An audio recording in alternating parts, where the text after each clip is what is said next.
the Basil of the house, the caring, sensible, loving wife, the first woman to embrace Islam, the mother of the believers, Khadijah bint Khuwaylid.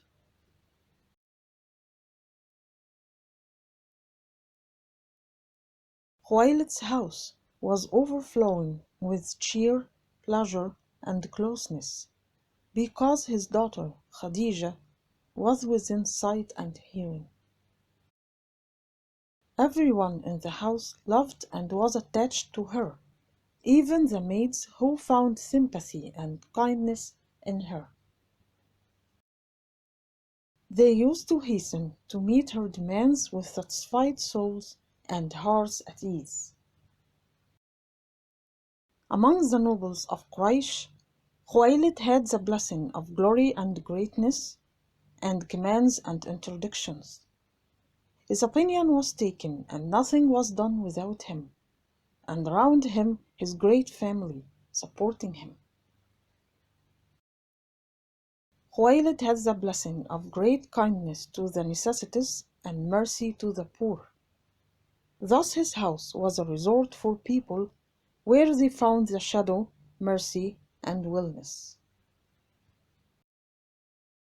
And in this generous, hospitable white house, the girl Khadijah grew up kind, open-hearted. Wealthiness did not make her ungrateful as many other rich people. Instead, she felt that these blessings, which she enjoyed and thrived in, should be met by thanking Allah, who was greatly generous to her and her family. She found in supporting the deprived and helping the needy what made her be thankful.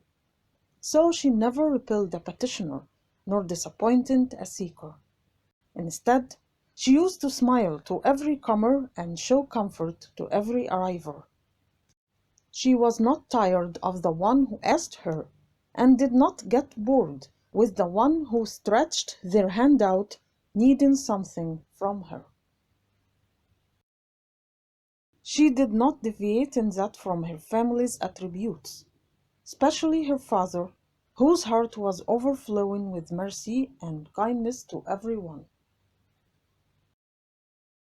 Her father, Khoylid, found a lot of his attributes in her, so his love for her increased, and he was pleased with her big heart and kind soul.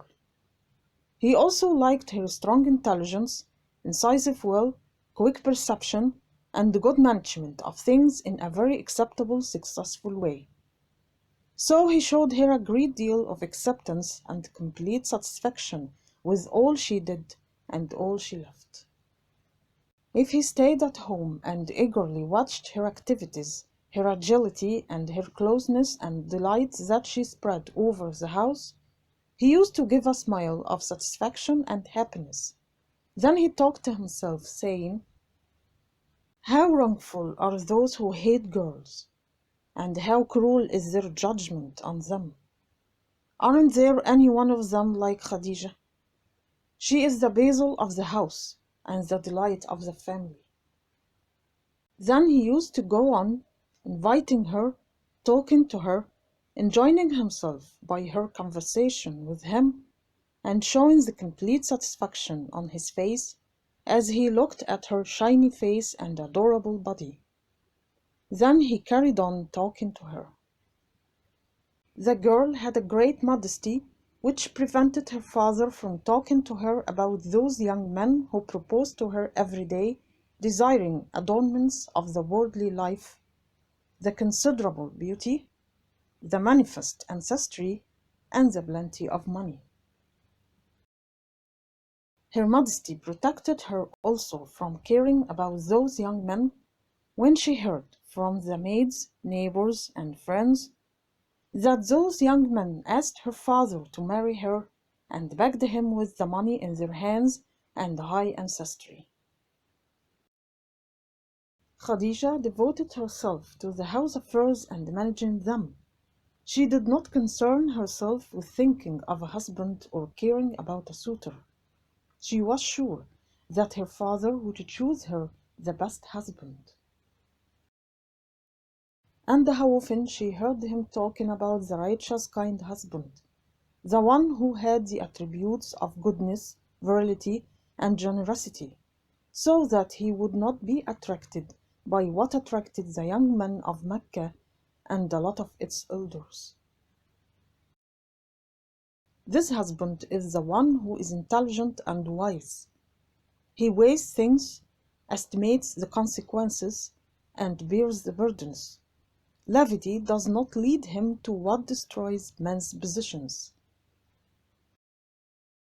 Her father frequently confirms that a man's relationship with the people is the same manner of his relationship with his family. Thus, someone who is kind and generous always behaves the same way.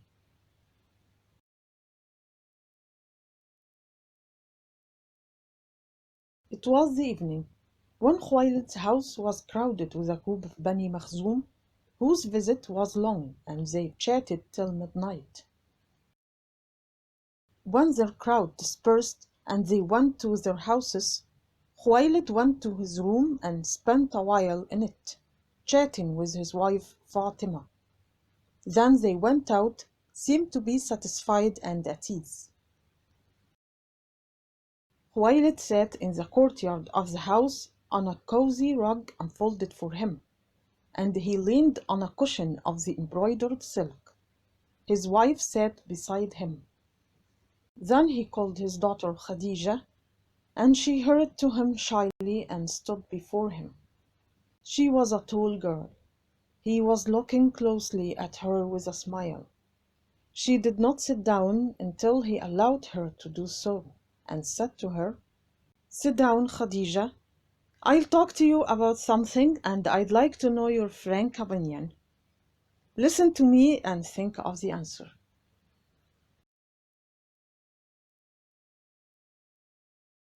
Khuwaylid asked Khadijah what she thought of their preparation for the caravan of Damascus and what she thought of the cleverest merchants of Mecca. Khadijah was confused. She was curious to know what these questions were for, but more about that in our next episode.